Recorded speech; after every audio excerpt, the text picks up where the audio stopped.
Hello and welcome to the Hopecast with Rachael Flick.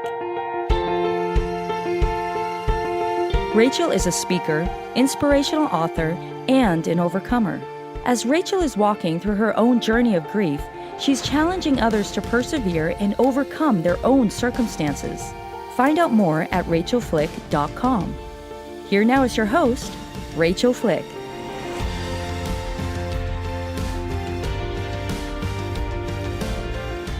Hey friends, welcome back to the Hopecast. It's been a really long break since the last time I released an episode, and I've told you a little bit about my health journey along the way, but in 2023 I had a complete colon obstruction and I had 4 surgeries. I was in the hospital 6 times for over 35 days.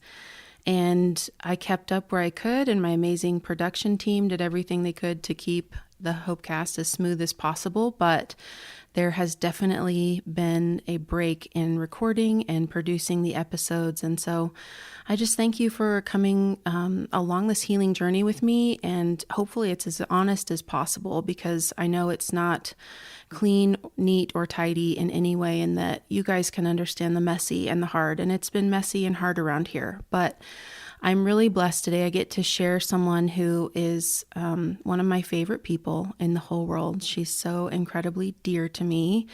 My daughter Eliana goes by Lala, and she said that she was ready to share her story of losing her dad and her grief through over the years. Now it's been 6.5 years since Micah passed away, and Eliana was 7 when Micah was killed. So lots and lots of growth and processing have gone into where she is today, where she wants to share this. So thank you so much for coming along this story with us today and just getting to hear her precious heart. Eliana, thank you so much for being with me today on the Hopecast. Thanks for having me at my dining room table. Glad to be here. Yes, I'm so glad you could be downstairs while we recorded instead of upstairs where you usually hang out if you're home. Yep. So, Eliana, I'm going to call you Lala. Okay. So, Eliana, could you tell everybody a little bit more about yourself and what your life looks like right now? School and sports, travel and friends. What's been going on lately? Busy. Really busy. Lots of travel. Okay, where are some places that you've been recently? Michigan. We spent a week in Michigan with some friends who have a lake house up there. Skiing, tubing, swimming all the time. We went to camp in Missouri, and then we went to Kansas. We went camping. Camping, yes, at 11 with Mile. Friends. Yeah, that was a lot of fun. The weather was The weather was a little tough. Yeah. You got kind of caught into a little windstorm there trying to paddleboard, didn't you? Yep. You got sucked off. Yep. Yeah. Yeah, my friend Brooke passed out. She got hit by the paddleboard from the wind. Yeah, it's been an adventurous summer. None of our trips have been boring, have they? Nope. Okay, and you're going to be in what grade this fall? I'm going into 8th grade. 8th grade. And how does that feel, being like the oldest junior high grade? It's weird to think about. It's weird to think that I'm going to be like in 8th grade. Not 6th, not 7th, but 8th grade. And I don't know, I'm kind of nervous because 7th grade was a roller coaster of emotions, lots of drama and gossip, but I'm excited for this year, and I'm excited to just like I've grown in my relationship with the Lord a lot, and I'm excited to bring that to school. Mm-hmm. I've really seen you grow in the tools that you have to show Jesus through your actions and not gossip, and just really build up your own confidence that you don't need that, which I think is what is really powerful in combating gossip. Mm-hmm. I'm really proud of you. Thanks. So, learned from the best. Oh, yes. Oh, I am the best. Thank you very much. So we're going to talk about losing your dad when you were 7. So Lala, February 5th of 2018, you had just turned 7. And that day you had had a normal day at school. And I picked you up from school. And then how do you remember the day unfolding, losing your dad? I remember going home, and it was a Monday, so I had ballet. So I went downstairs and I was just like singing and humming, and I was putting on my clothes and doing my hair and getting ready for ballet. And upstairs I heard Levi sobbing on the floor, and I thought he just like got in trouble for something. But after a little bit of me just getting ready, I go upstairs and I asked, like, why is Levi crying? And my mom said that my dad has been shot and that we're going to go to the hospital. And I remember phone calls after phone calls with family. And then my aunt and uncle picked me and Levi up to go to the hospital. And so let me pause you there, okay? So what did that feel like when you heard me say that Daddy had been shot? Kind of froze. Like, I wasn't like anxious or sad yet. I was just in shock. Like, I was like, what? After all these years, he'd never gotten like hurt being a police officer. He just protected. He didn't get hurt or was harmed. But then I was like, he's got to be okay. He has to be okay. Mm-hmm. Some of those defenses of our minds telling us, like, this isn't happening. It's going to be okay. Yeah. Yeah. And did you talk to Levi at all in that time? I don't think so. He was just crying and crying. And I remember just praying and praying and praying and asking God to please save my daddy and not let him die. Mm-hmm. Yeah. I think we were all sitting in that space. We didn't know that he had already gone. Yeah. And we hadn't gotten that news yet. So Chris and Sierra pulled up in the driveway. And then what happened? And I remember us getting into the car and then riding to the hospital. And when we got there, there was people who lined the halls, and they were just showing their support for us. And we walked into that room. It was like kind of two separate rooms, and my daddy was in one room, and then we were in a different one. And walked in there, and like everybody was crying. There wasn't like a dry eye in that room. And people went in there to go see him, and me and Levi were sitting on your lap, and we were crying until you went in to go see him. And we went on, remember I sat on George's lap, I think? George and Kathy, Chris's parents? Okay. Their lap. And I wanted to see him, but I'm glad that I didn't, because I didn't want that to change how I saw him, like in dreams and in memories and visions. And I'm glad that you protected me from that. Yeah, that was pretty hard, though. You weren't very glad for a long time. Yeah, but now I see why you did that. How did you feel about it at the time? I didn't want to leave you. I didn't want to stay in that room by myself without you. Yeah, because your grandparents and your aunts and uncles and I went in there to see your dad's body. Yeah. I bet that was hard for you.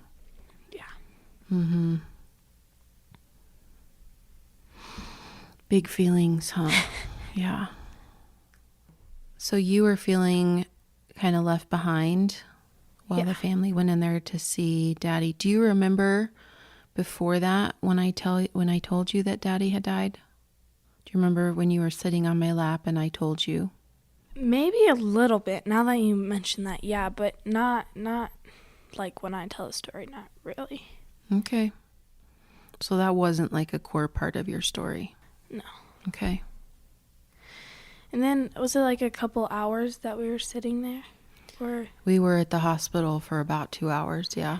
Yeah, and then I remember after that going into the bathroom, and I still had my ballet clothes on, and going into the bathroom and changing out of that.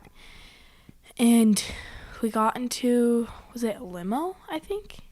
That day we got into Under Sheriff Breister's SUV. Okay, well, there were other days that we did get into limos, but not that time. Yeah. And as we were driving back to my grandparents' house, where we were living at the time, there was hundreds of people with blue line flags, American flags, lights. And it was cold that day. It was like really snowy, rainy, sleety. And they were standing out there showing their support. And I remember telling my mom, it's like, not that this makes it so much better, but it does feel comforting to know that these people are supporting us in what we're going through right now. Mm-hmm. That they cared about Daddy's sacrifice. Yeah. Yeah. It was kind of amazing, wasn't it? Yeah. Mm-hmm. And then I remember getting home, and the tables were filled with stuffed animals, food, cards, gift cards, so much stuff. Mm-hmm. Do you remember all the people that were there in our house that night?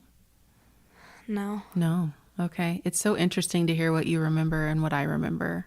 I remember walking into the dining room table and just seeing a big box of cheese balls. And I was like, Mom doesn't let me eat those. Why are those here? Did you eat some cheese balls that night? I ate some cheese balls. Okay, Yeah. good.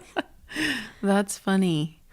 And then do you remember sitting on the couch together? What do you remember of that evening? Nothing. Nothing. Okay. I remember going to bed. I don't even remember that much after that. I remember not going to school for a while. Mm-hmm. Remember. Does anything stand out to you from the week of the funeral? Do you remember any of the things that we did? I remember going dress shopping. Mm-hmm. Tell them about your dress. This was a big deal for you at the time. Okay, so we were shopping for clothes for the funeral, and for the family funeral, well, I wanted this long pink sparkly dress, and it was like, this is what I'm gonna wear, Mom. I'm gonna wear this to this funeral, and you're like, you can't wear that. Because it looked like a quinceañera dress for a tiny person. It was a very big, sparkly dress. I loved that dress. So I was like, fine, you can wear it to the family funeral, but we need to find something for the public one. And I wore this short black dress, and I hated it. You're still mad. I hated that dress. And I wore these heels. And all I would do is walk on the heel of them. Mm-hmm. And you were tipping your foot back, clomping. Yeah. Uh-huh. Yep. Because we did a lot of walking in lines and processions and behind the casket. Yeah, I remember holding your hand and me just walking on the heels of those foot. Mm-hmm. And I think I still have those shoes, and they're flat at one point, and the backs are curved You rounded for me them from walking doing that. them like that so long. Yeah. So do you remember that the family funeral that you wanted to come up front with me while I gave Daddy's eulogy? Do you remember that part? Yeah, I do. I remember wanting to go stand with you, and I did, and I wanted to do it for the big one too, but you didn't want us to. Yeah, that would have been a lot. Yeah. Yeah.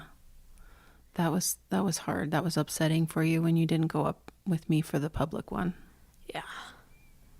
I remember at New Life, in this back room, there's a bunch of treats and donuts and drinks, and we were just back there before the funeral started, and when all the people were getting there, and we were there's a lot of people back there, the family, us, the some green room, close friends. Yes. And they were trying their darndest to feed us. There was a lot of food there. Yeah. Yeah.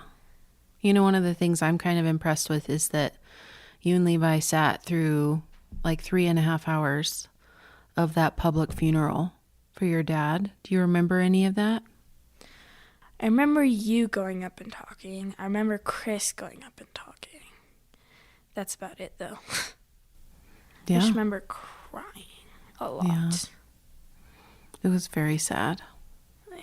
Yeah. I have some really special pictures of you from that day where you're crying. Those are precious pictures to me. So it's interesting, Levi said to me once, and I think he said this when you guys were 11, he's like, Mom, Dad has been gone forever. And I was kind of shocked because to me it was well, he's only been gone a couple years. But for you guys, like this year will be 7 years that he's been gone. So he will have been gone as long as you lived with him. I've never thought about that before. Yeah. I feel like it was just like a year ago. Like every time like a year passes, it doesn't feel like a year passes. It just feels like, I don't know, it's just like, oh, this is that day, I guess.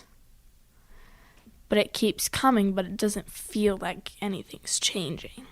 Isn't that interesting how grief affects the passage of time? Yeah. Yeah. I agree. Because, like, I know it's been 7 years, but, like, I showed you that video of your daddy teaching you to drive last night.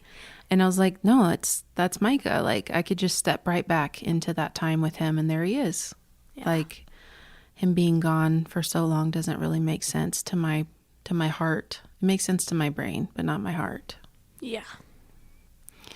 So, how are you doing? Good. Good. You're doing great. I'm really happy proud tears. of you. Happy tears. Mom. Yeah. I don't know if they are happy tears, but they're healthy tears for sure. So happy tears, like remembering the happy things. Remembering the happy things. What are some of the happy things that you remember? I remember watching Bob Ross with Dad on the couch. Mm-hmm.